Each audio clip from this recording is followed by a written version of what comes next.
So it's the top of the hour, so I'll get us started here. Good morning, and thanks for joining everyone today.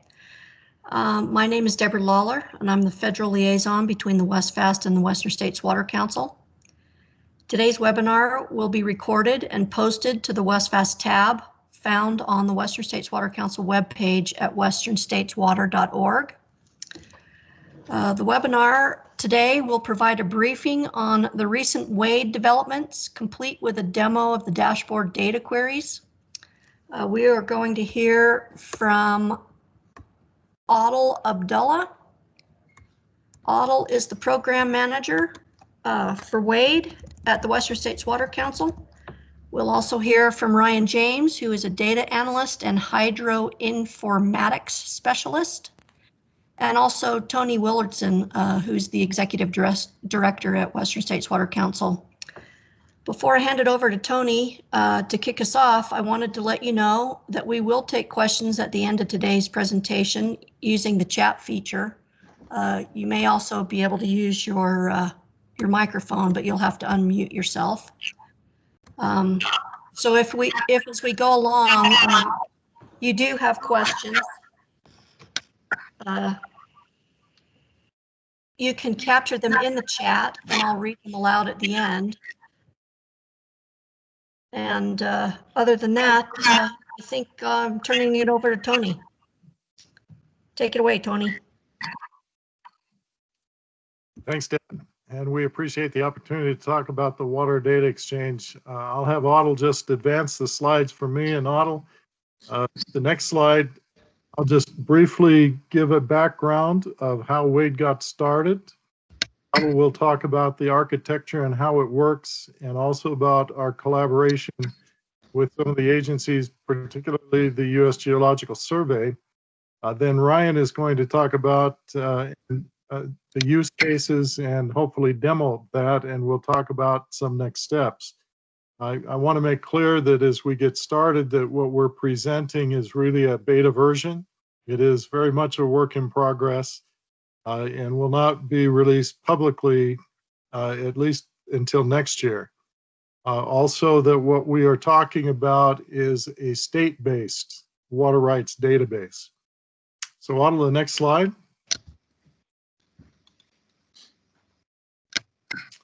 The council was organized by Western governors by resolution in 1964.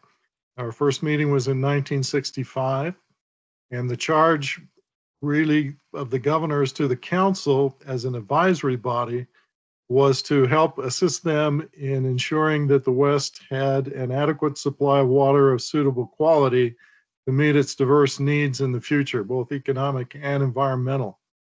Next slide. You can find that in our vision statement on our website.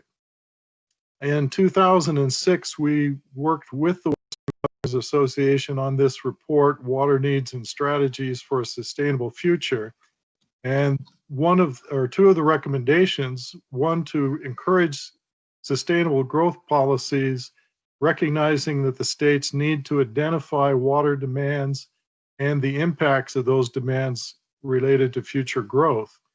And also that the states should develop integrated growth and water resources scenarios to look at the consequences. And this should be both near and long term. That report was subsequently followed by another report, Next Steps report in 2008 and also 2010.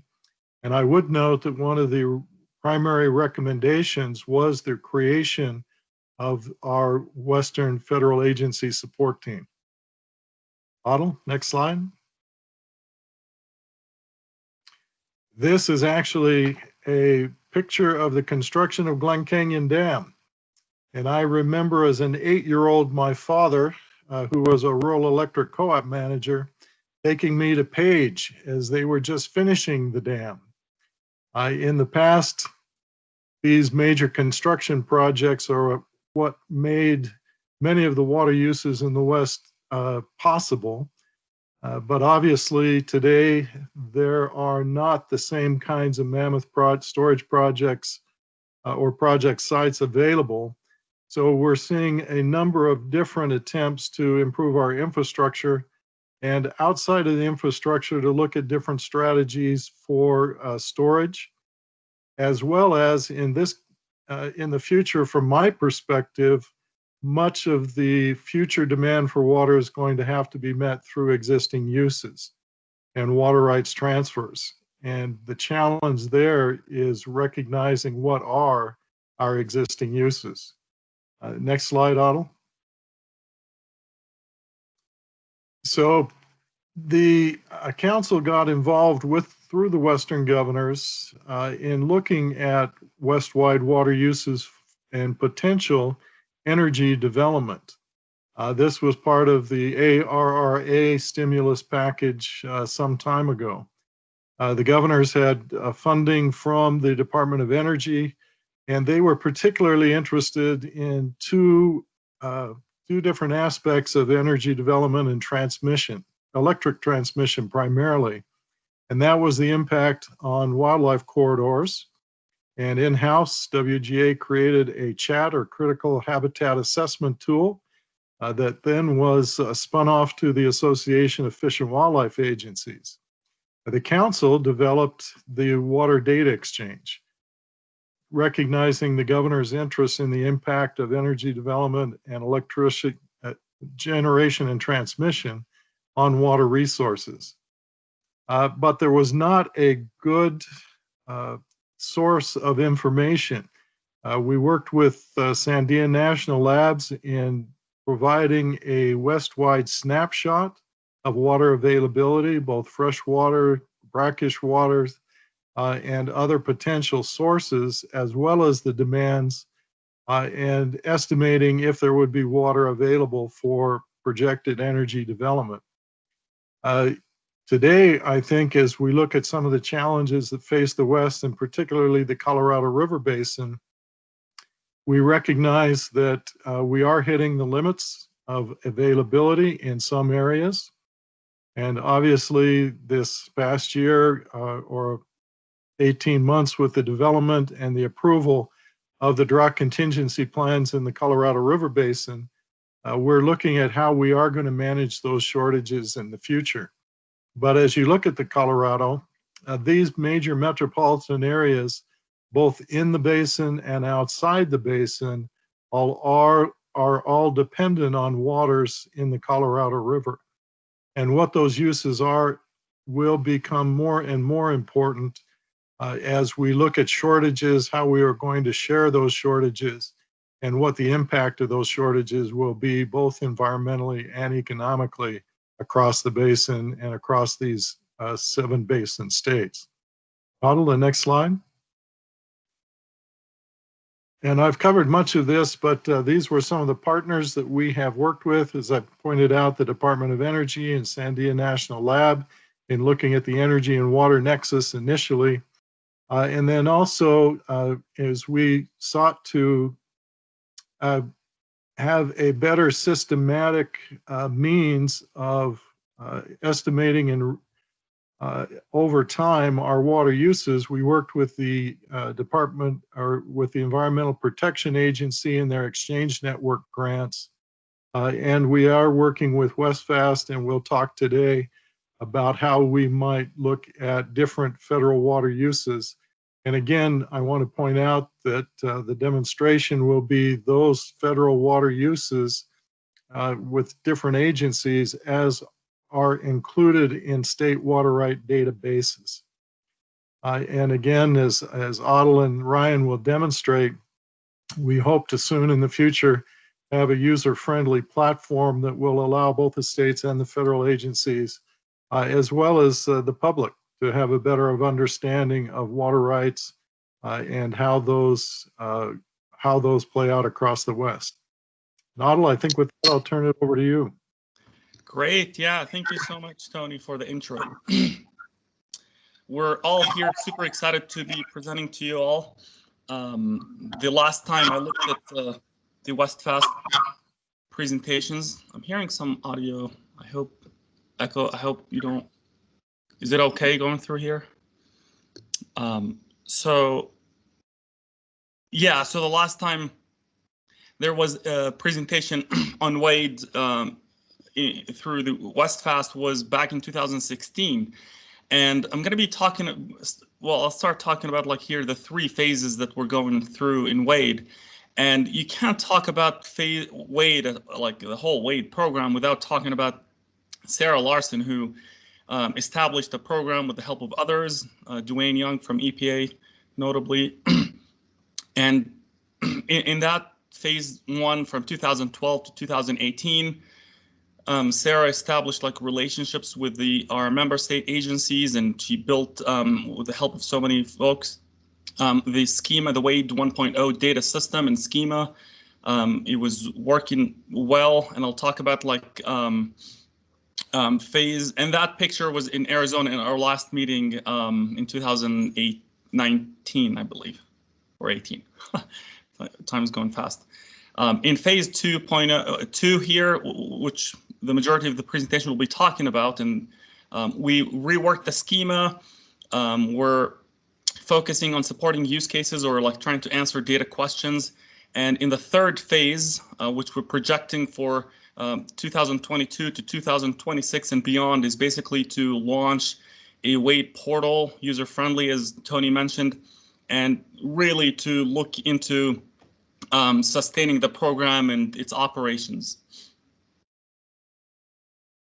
So since 2012, we were able to help bring both federal and philanthropic money to our member states. And you can see the distribution of funding that went through. It was about $0.6 million that we brought assistance with all these member states. And we're hoping to continue to bring that funding through, well, to help our member states get more water grants and other philanthropic money. So in WaDE phase 1, Sarah Larson, she did an amazing work to provide or build a system that provided data for 15 member state agencies and 15 states and 17 state agencies and 26 data sets. They're mainly water rights data, aggregate water budget estimates and site-specific withdrawals, and regulatory overlays. Pretty much all the states were connected except Montana and North Dakota. We were in progress in connecting them. So I'm going to switch now to 2.0 WaDE here. We faced, well, technology changed over time since 2012. Like that's like a long time ago in technology years.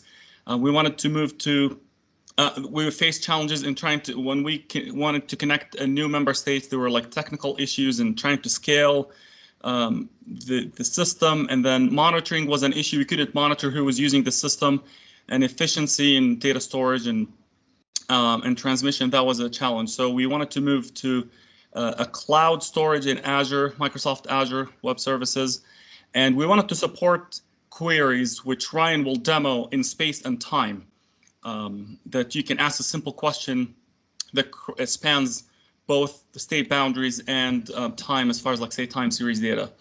We wanted also to work with USGS to review data dictionary and make sure that it matches what they're looking for their water use program.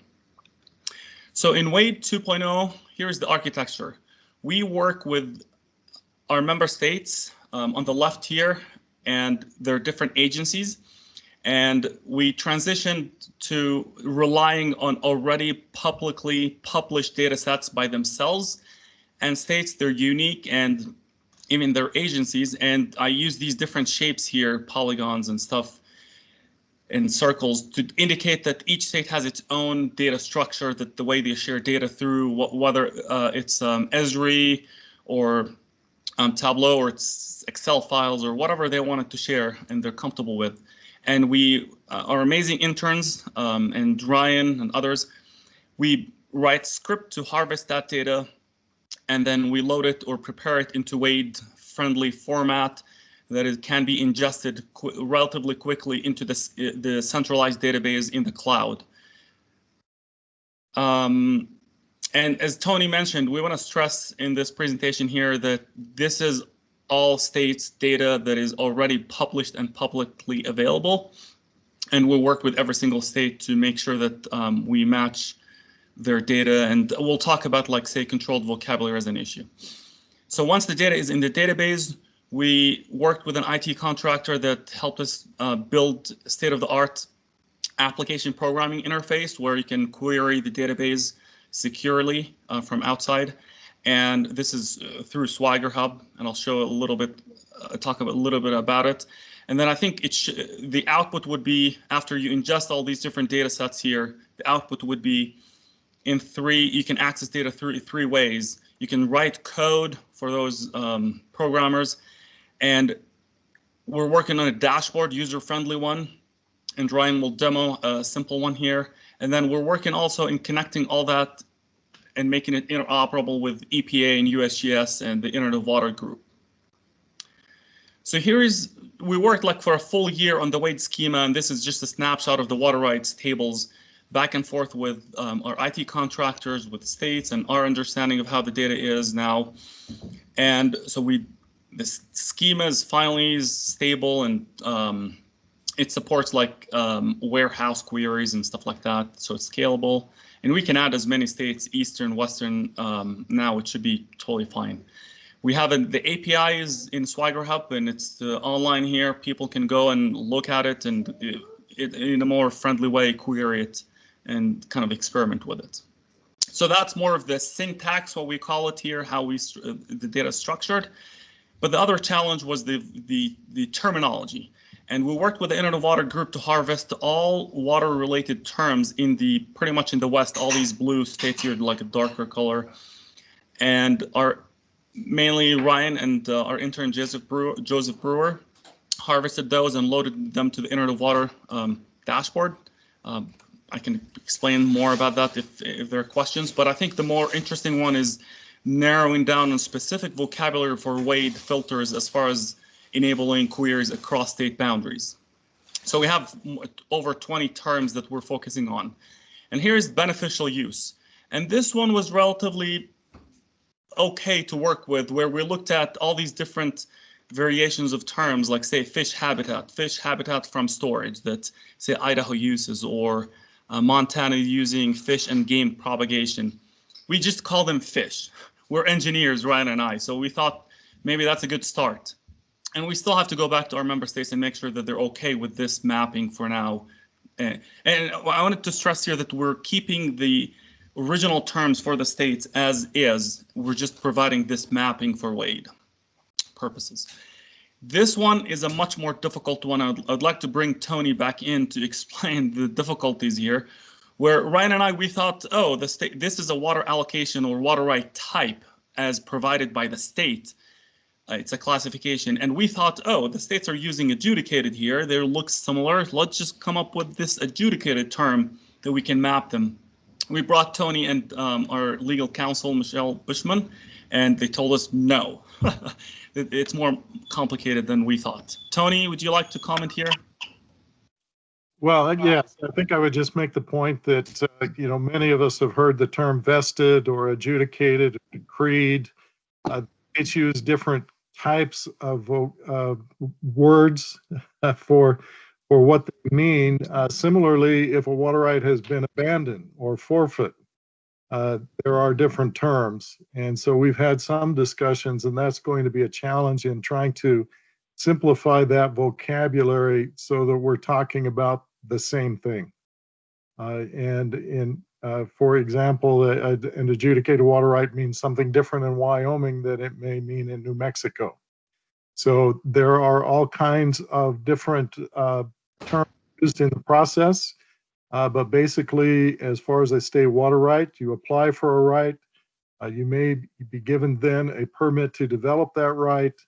Once that right is developed and put to use, beneficial use over a period of time, then it really is a sort of a transition from a public right to a private property right in many cases, once the water right has vested.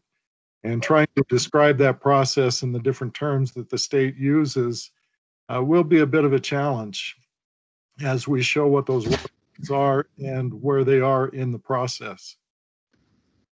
And I should mention as well, when we talk about adjudicated, many of you, and we've talked before about the fact that when the state begins a general adjudication process that brings everyone to the table to exert their claims and to determine who has the right to use how much water, under the McCarran Amendment, federal McCarran Amendment, the United States can be joined and actually waive sovereign immunity.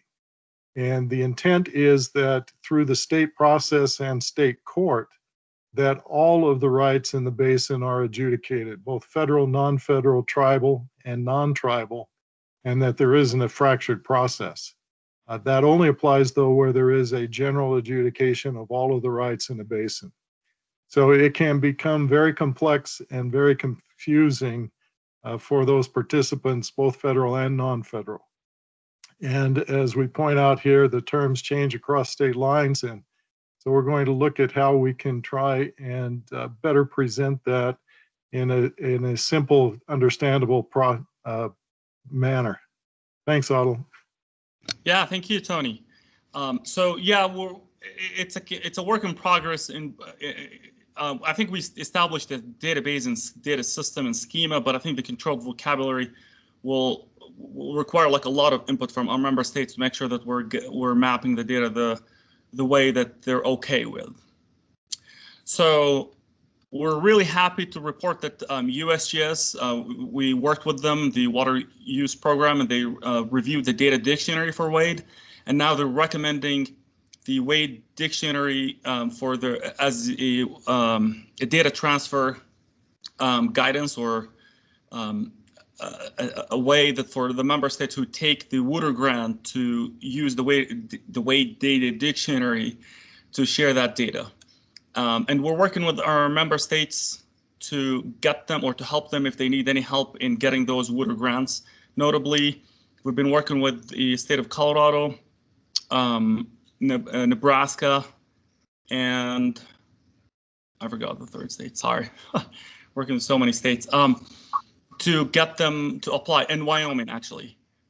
So we're hoping that they're going to apply in the next cycle in January. Adel, if I could jump in here real quick, one point that's important as well is that we have been working with the U.S. Geological Survey so that they can directly import information from WaDE as part of their water use surveys. Exactly, and hopefully that will reduce the effort on both sides, like the USGS and the states folks, so once the states, they publish their data online in an accessible way, we map it to WaDE in a consistent way, and USGS will just consume it from WaDE, and that would reduce the time that the states, they have to spend to prepare data or respond to USGS. And so we, as part of that effort, we held a workshop with USGS back in September last year in Fort Collins, and we discussed all the different issues that the states are dealing with as far as data sharing and what was the kind of the innovative approaches that each of the states are using to share data. And it was a really fun opportunity for all of us to learn from each other. So we're getting closer to the fun part. And so here is an update of the states that we loaded their data sets of water right data sets into WaDE. So in kind of greenish color here, California, Oregon, Washington, Idaho, Utah, Colorado, Oklahoma, and North Dakota, we loaded all their data sets into the system, and they're still pending their review, and we're still going back and forth with them to make sure that the data is in the correct way that they want it to be. We're still working with Nevada, Arizona, New Mexico, Texas, Wyoming, and Montana to load their data sets. And as I said, some states, they still have their data is online, but sometimes it's incomplete from a WaDE perspective. For example, New Mexico, they don't have priority date published in their online already data set. And Texas, they don't have the pointed to version, like linked to water rights in an easy way. So we're working with them to get that going. Montana, we had an issue in trying to load. They already have their data set, but there was an issue in trying to download it, and we're working like some technical bugs there. I'm gonna turn it now to Ryan, which we're grateful for having him here to show you some of the fun part. Ryan? Sure, and I'll take over now and demonstrate the fruits of the labor up to this point. I'm just going to try to share my own screen, and Adel, if you can let me know if you guys can see that. Thank you. Let me stop. Okay. Yeah, I think it's yours now. All right, and I'm going to talk about the front end of the work we've been trying to do for the second phase of WaDE 2.0. As a reminder, these tools are still under construction and are not for public use at this time, and they are not been fully developed or approved by our member states. They are for in-house demonstration to illustrate to our members the potential of this work and provide a roadmap of the direction we are taking this work and applications. These apps were created with the use of state water data generously provided by coordinating with various state agencies. The first web application I'd like to demonstrate and share with everyone is what we refer to Ryan, as... Yes? Ryan, I can't actually see your screen. I don't know if anybody else can or not. And thanks for all that fun legal exception language. That made my heart happy. I didn't even write that, so good job. Or I was going to ask if you wrote that for him, Michelle. I did not, but it sounded great. I did give him the kind of the framework of what he couldn't say, so he made it up himself. And I appreciate all the advice as we work through all the little technical difficulties and the legal difficulties we've had with this data. Can you see that app now? Mm-hmm. We can. Yes. Perfect, thank you. Let's see. This first application I'd like to demonstrate is what we refer to as the Water Right Point of Diversion Site Information Distribution Tool. And this is built using the rShiny platform. This is meant to be a web app to provide a dashboard experience for a user to search for water right information across natural borders and state lines based on a series of simple filters and searches. Filters such as looking for a priority date, state borders, beneficial uses, a water source information, point of diversion, site-specific information, owner information, and a range of min and max allocated water for the specific right itself. What you're viewing is the combination of all the work we've done up to this point. You are viewing 8 member states with just over 7,000 water rights, 700,000, I apologize, much bigger number, 700,000 water rights, over 1 million individual sites across 8 of our member states. And this number is growing the more and more we work with the individual states. Just to go over the quick layout of this app, you can see on the left here, we have a series of controls and filter searches with the map in the middle to demonstrate the individual sites. And here at the bottom, clicking on an individual site would query our API database and return more information we don't demonstrate here of a specific site. So like the organization the right is tied to, the water source, the variables of if it's an average or if it's a flow, the beneficial use, and of course the actual water-gated right and priority date down here at the bottom. I'm just going to demonstrate a couple of use cases we've imagined a user would use these for, particularly maybe looking for a water right specific to the Colorado River Basin in 1922. And I'll just do quick clicks here to kind of shuffle that down. We'll go down to 1922. And there's all the water rights in the Colorado River Basin associated before 1924. I apologize, not 22. There we go. And that's just one use case we can see. I'm just going to reset those inputs. We'll maybe switch gears here and look for all the water rights associated with a specific beneficial use. So maybe we're interested in looking for all the water rights associated with more environmental uses. So we'll just look for environmental. Let's do fish. And as you can see, though, as I click this down, we're starting to narrow down our search for individual sites. And again, stressing the importance that these are still being built. I apologize for the slowness of these apps. And you can see as I remove sites, with the legend is actually starting to shrink down as I start to find more of those beneficial uses. Given the speed of this, I think you guys get the point. So I'm just going to reset all those filters and we'll move on to a different use case. A use case we wanted to work on was looking at all the state recognized federal water uses across the West. So I'm just going to swap to an owner filter type now. And we'll watch all the colors change here on the map to be more associated with who is accessing that water right. And we'll look at all the state recognized water rights for federal water use across the West. And I might take that a little further. Let's say we want to look at, yes. Oh, well, go ahead. Once you're done, before you switch to the next one, maybe we'll pause for a second here. Of course. Thank you. I'm just going to swap that state recognized Forest Service water rights. There's a couple of green of those spots here in Utah, California, and Oregon. And then just to show the ease of this, I think I'll swap that to the U.S. Army instead. And yeah, there's just a few red points there and a few red points up in Washington. And that kind of gives you the general overview of the kind of use cases we want the user to have with this point of diversion water rights. That's our first app we're developing. I'm going to give the time back to Adel.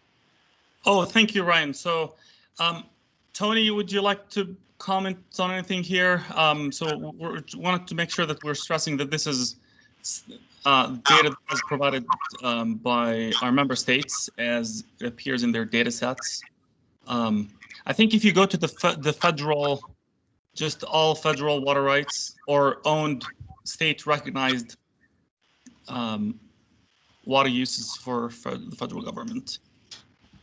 Yes. Yeah, just simply that this does not represent any Federal Reserve rights unless those have been adjudicated. That these are simply the points of diversion where the owner is shown either as the United States or the U.S. Forest Service, and also, for example, with the Forest Service, again, where it shows the United States as being the holder of that right, but it is a state right that is recognized by the state for a federal water use. And just wanted to make that clear that these are not, we're not talking about reserve water rights. And obviously one of the challenges that many of those, whether they're tribal rights or non-tribal Federal Reserve rights, have yet to be quantified. So that's, another part that is outside the scope currently of what we're, these are just state recognized rights to federal water uses. Thank you, Tony. And one point I wanted to add here, if you guys like, if you look at the legend to the right side of the screen, you can see the owner. These are the categories of owners that Ryan found in the water rights owners as reported by the states.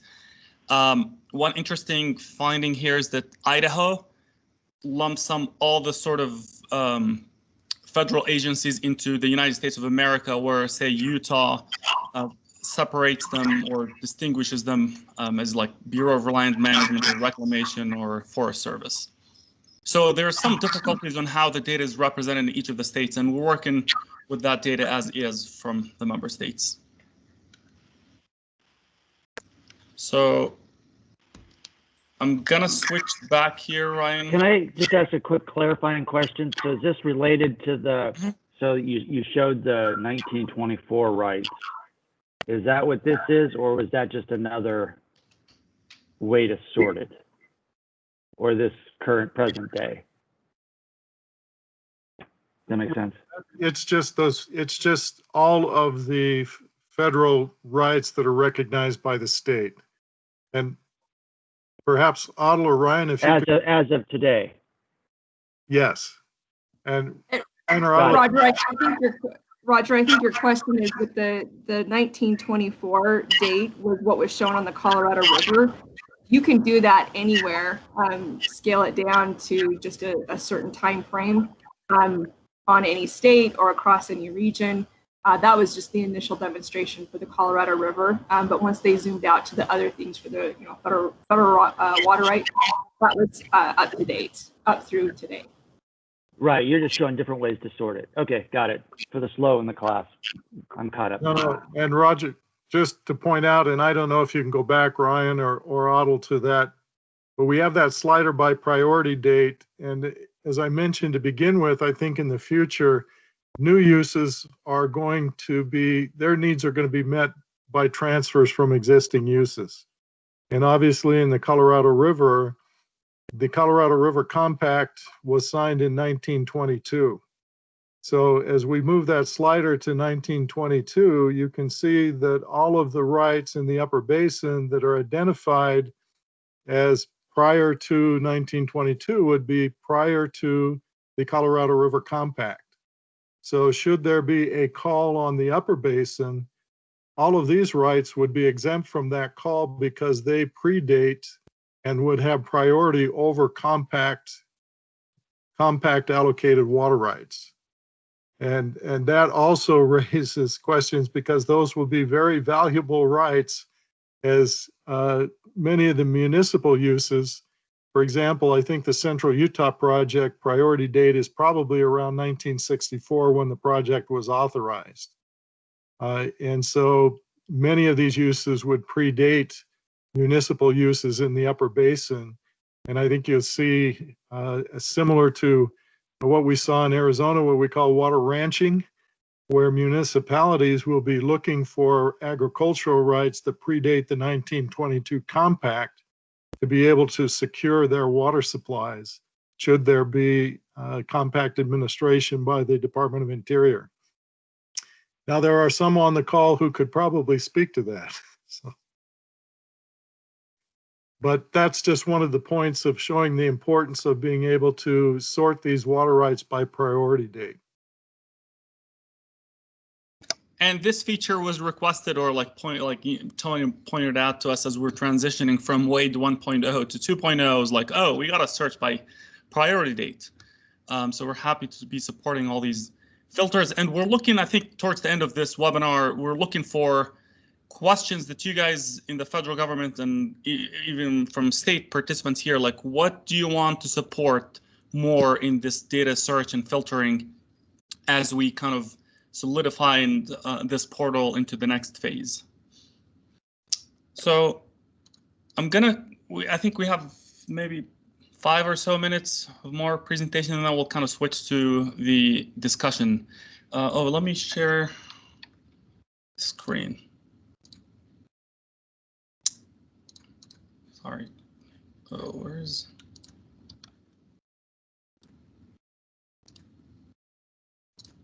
Trying to see. Oh, am I sharing the screen here? Okay.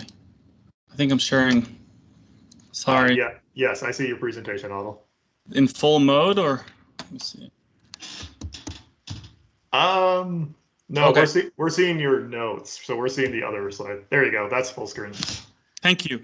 So, as I mentioned earlier, like, we're, besides the portal and having an API, we're also working with the Internet of Water Group, USGS, and EPA to have an interoperable data access through all these different data providers.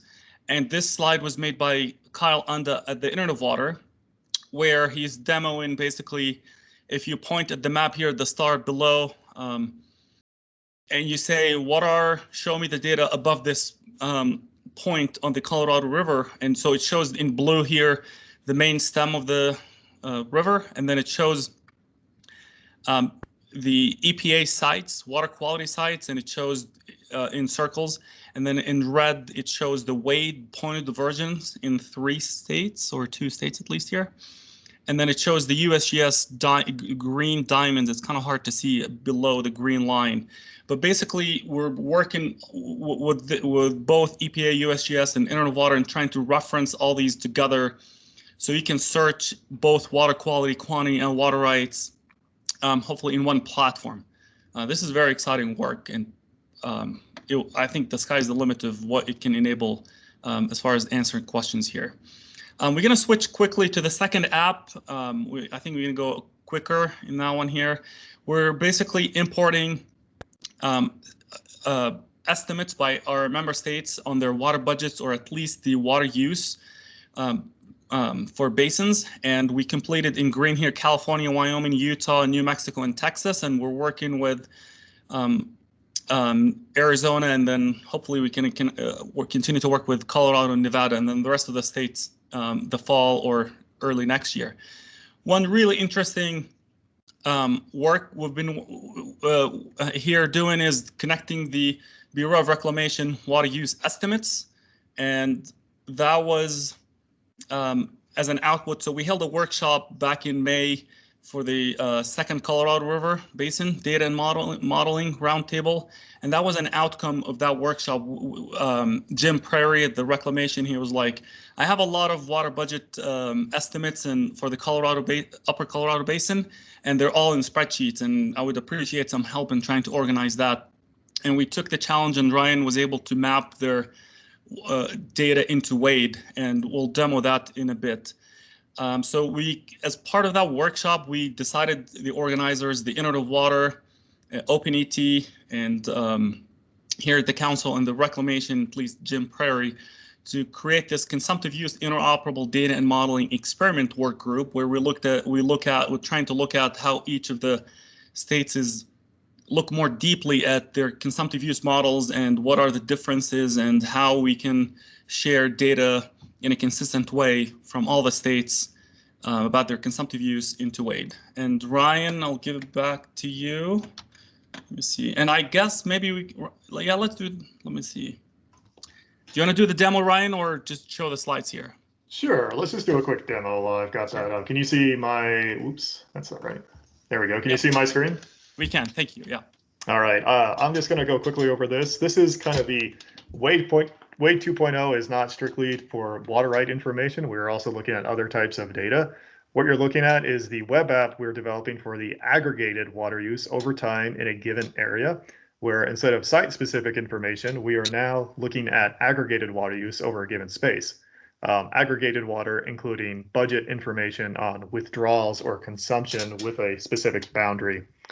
So far, we have mapped 5 states into our WaDE 2.0 system, in addition with the River Basin specific area with the Upper Colorado provided by the Bureau of Reclamation. On this app particularly, you can see the ability to filter through given reporting years on the specific area types that we've worked with. We've worked with County and Huck 8. What we're currently looking at is the custom style, as each state has its own approach to recording aggregated information. I'll just do a quick demo of if we were looking for specific water information in, say, 2010. And we should be able to see that update. And we can see, we don't have anything for California, but we can see the other states have provided information. Particularly, looks like Texas in the Brazos River Basin has the most information. Now we can click on that. And down here, we have the timeline of the reported water use in specific, given by the specific water source and a specific variable in that type. Looks like just consumption use for you. I'll quickly swap to the Colorado River Basin information of a very similar format of just being able to see the aggregated water use in a given boundary area. Same format. I'll just pick a 2010 again, and we'll see who had the most water use reported. Looks like that would have been the Upper Colorado. And yeah, there's the timeline water usage for that given area. Ryan, I want to make this clear distinction or disclaimer here that this data is provided by the Bureau of Reclamation, not the member states, and it's different from what the previous tab, say the custom or Huck or county. This is using the method and estimate of the water budget model of the Bureau of Reclamation. And we're still working through this and making sure that our member states are okay to show this, because WaDE mainly has been like states data. All right, given the time, I'm just going to share my, give the screen back to you, Adel. Thank you. Let me see if I can do that fast. Oh, I'm sharing the wrong one, but let me, I think it's good. Okay, so thank you, Ryan. So we showed those. Just kind of a reminder that our schema that here, or architecture, that we bring data from our member states, we load it into the database, and then we support all these portals and integration with other data providers.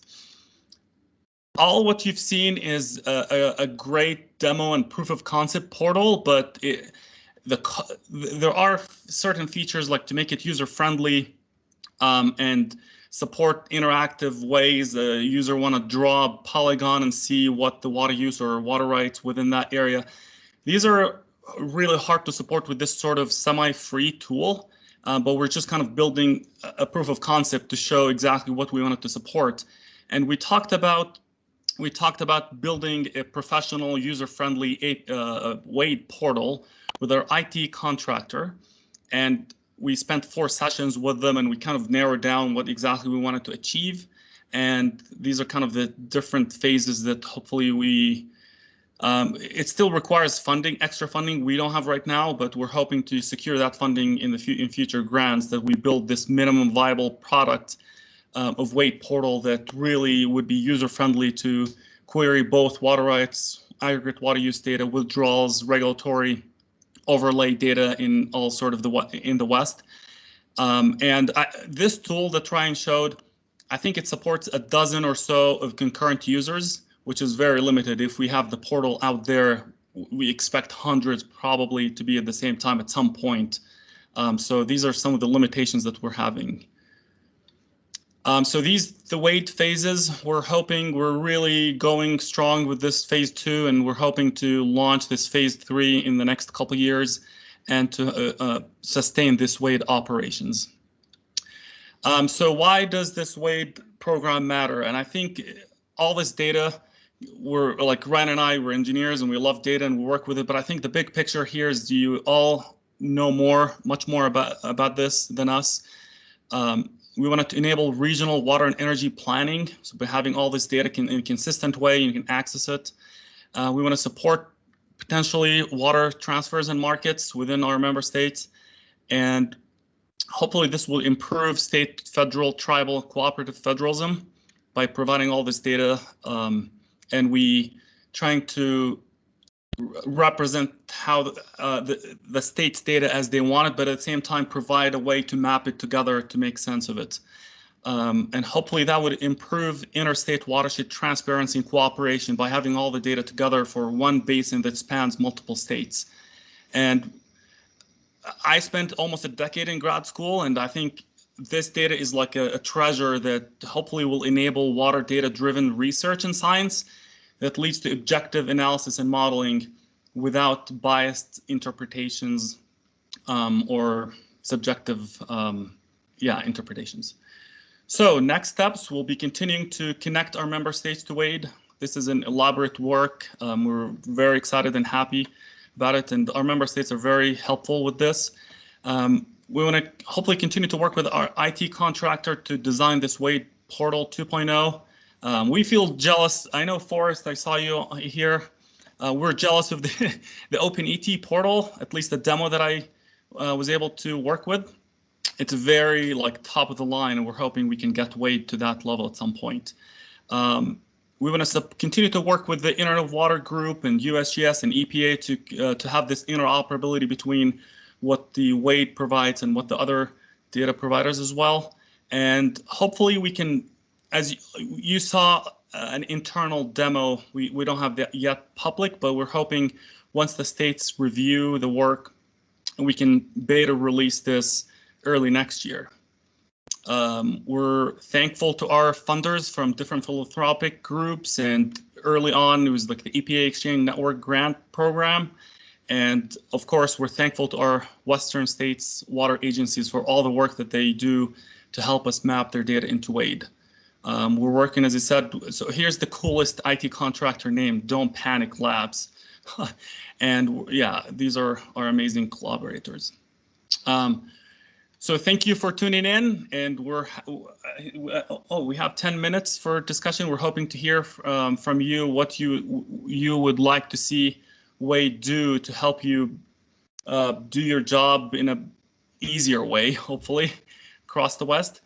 And I think that's all I have. Here's our cat. Mish Mish means apricot in Arabic, standing on my workstation.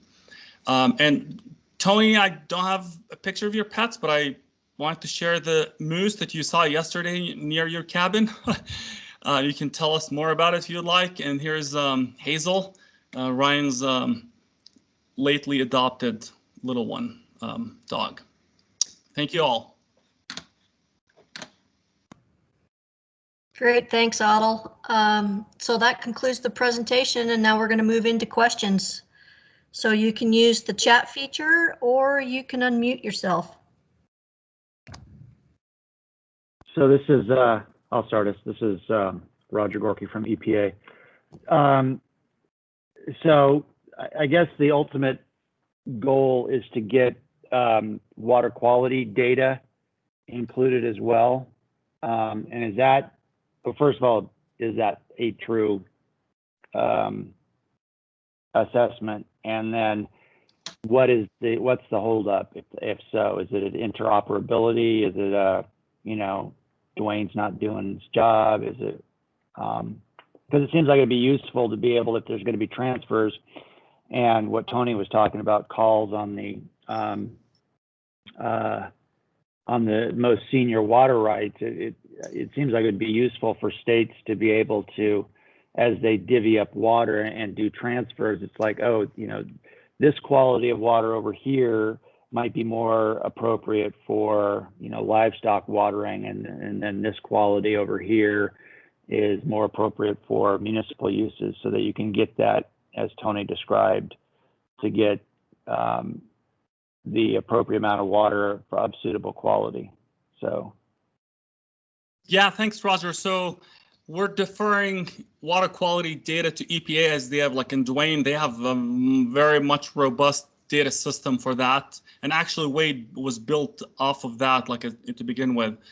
What we're focusing on, so there's not going to be one-stop shop like for all the data, but what we're trying to support is interoperability between WaDE and USGS and EPA data that provides that. Hopefully, it could be a window. I mean, I'm not sure exactly what the interwater folks are imagining, but it would be like a Google for water data, where you can type a location or a boundary, and then it would bring data from WaDE, EPA, and USGS.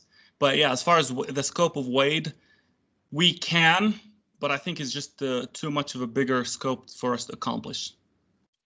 And Roger, I'd add to that, this is Tony. Yes, obviously, when we're talking about the broader Internet of Water, they're looking at a number of hubs, and EPA would be one of those hubs for water data information, obviously the water quality.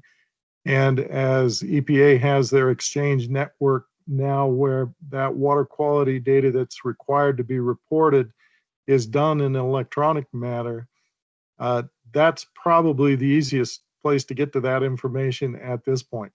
I think our focus has been on water rights and aggregate water use data, because that is information that you can't get anywhere else except from the states. And so that's been our area of focus. But as Adel said, you know, there will be both through WaDE and I think through the Internet of Water efforts to make sure that all of this information is accessible and interoperable. Well, that makes sense. And maybe, I don't know if you probably said that early on and I just wasn't paying attention, but I guess that makes sense, is that there's multiple different databases, databases, and rather than, you know, having a one-stop shop, it's the ability to have the, in layman's terms, the databases linked, so that you can get quality from us and USGS, and you can get rights and consumptive use, etc., from WaDE, and you go to Internet of Water to get, you know, something else, those kinds of things, right? Yeah, exactly. And I think the easiest way to describe it is like a Google, where like you can type a question and then it gets you data from, as users, we don't care where that data came from, but I mean, if you click at a link, it shows where they came from, or like, you know, that it has metadata or stuff like that. But yeah, so hopefully next year we can start to demo, and it probably maybe worth inviting the Internet of Water folks to WestFast webinars later this year or early next year to demo some of that. And this is Tony. I would just add, Roger, too. Obviously, we are in somewhat of a state of flux when it comes to water quality data. And I'm just simply referencing the changes with jurisdiction under the Clean Water Act and what's navigable waters and what is not. And the states will be looking, obviously, at if there is not federal jurisdiction, what authorities they have to require reporting as well as permitting. And so that might be another state data set that would be developed in the future. But I would assume that would start with the information that's already being provided to EPA. Well, I don't want to take up, time if other folks have questions, but it seems as though and this is not a statement from an EPA position. This is just it would be great if we continued, even if it's not a water of the U.S. or if it was a water of a state that, if we could, or if the EPA, not necessarily we, because I'm not speaking for EPA, but if the EPA could collect that data, that way all the quality data remains in one location, whether it's a water of a state or water of the U.S., which led to my other question about groundwater, but I don't want to monopolize the time, but it seems like that would be another, condition of and state of groundwater basins could be another layer, not necessarily for WaDE, but for somebody. There's the National Groundwater Monitoring Network, but that's, I think, for groundwater wells. And I believe they are on the hook to be connected with this Internet of Water, like interoperable, accessible way too. But in WaDE, we do support filtering at least water rights by groundwater, surface water, or like the site type as provided by the member states in that classification.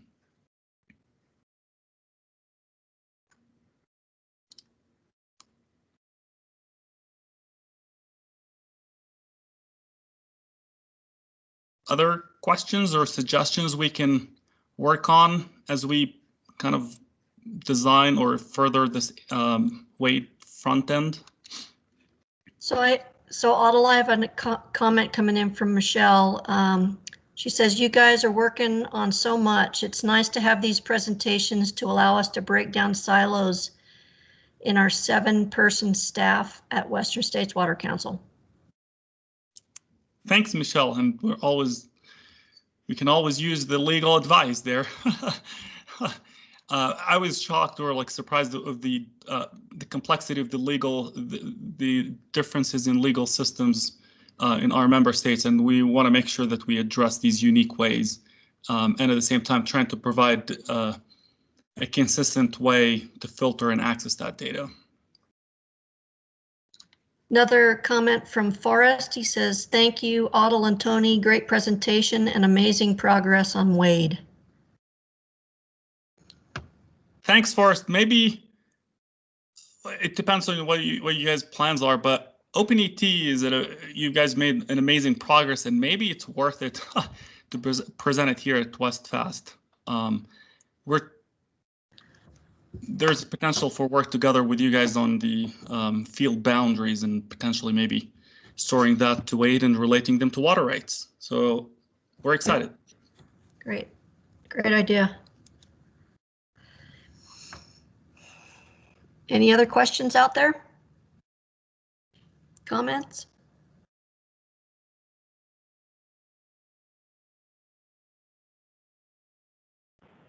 So what's the timing on like kind of backtracking? So like Internet of Water, the Google stuff. I mean, has Peter come up with a specific time frame, or is there a beta version or something like that?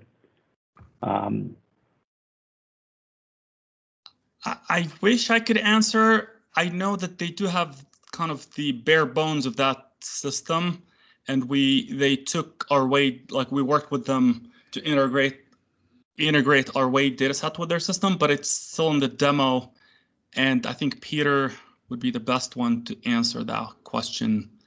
But I think in the next year or two, maybe. And I would just add that, they are working with hubs. And as I pointed out, WaDE is a hub, Quasi is a hub. They may look at some municipalities as potentially, or municipal use associations as being another hub, along with EPA, USGS, and the federal agencies. They do have a commitment from the Department of Energy to help support some of the Internet of Water, and are working towards a major corporate sponsor as well. So, in fact, they are just in the process of developing what's going to be their outlook for 2022 through 25 or 26, I believe it is, Adel. Mm-hmm.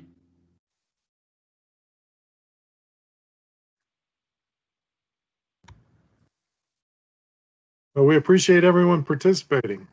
I've got one more comment coming in. It's from Jeff Marty. Hello, new to WaDE, but wondering whether long-term there is any potential for integrating measured use data with remotely derived data from things like OpenET. Yeah, thanks, Jeff, and welcome to the WaDE world. We appreciate you being here, and thanks for the question. So we do have a third category of WaDE, which we did not present about, which is, measured or reported time series of water use data, whether that is wells or diversions, point of diversions. And those are, they are tied to water rights or the PODs, point of diversions that Ryan showed. The idea of trying to connect them with the OpenET estimates, I know that Forrest, like you guys, you're trying to calibrate OpenET estimated water use data or consumptive use data with, say, pumping from wells. I think that there's a potential there. We haven't yet ironed or planned specifics here, iron details or plan specifics on how we want to do that connection, but I think it's doable and possible. And this is Tony. I would just add that obviously when you talk about state granted water rights, they are based on beneficial consumptive use. And that is a real challenge in quantifying what is that consumptive use measure. Generally, it's been an engineering Blaney-Criddle or modified Blaney-Criddle calculation, that takes into account different factors, including soils and temperature and wind. But we also have been very supportive of the work, and the council, I think, has been recognized as instrumental in ensuring that Landsat 8 had a thermal infrared imager.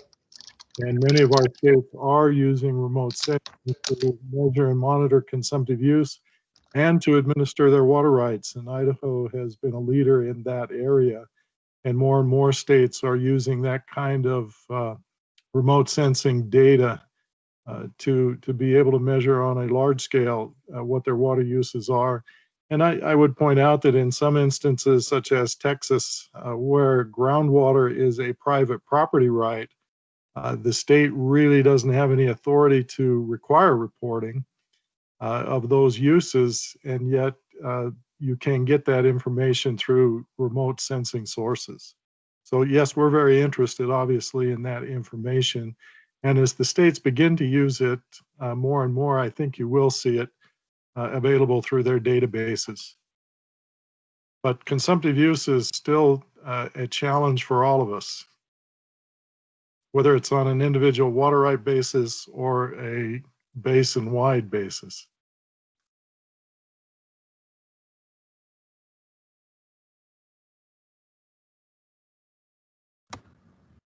Okay. Well, I think that's it.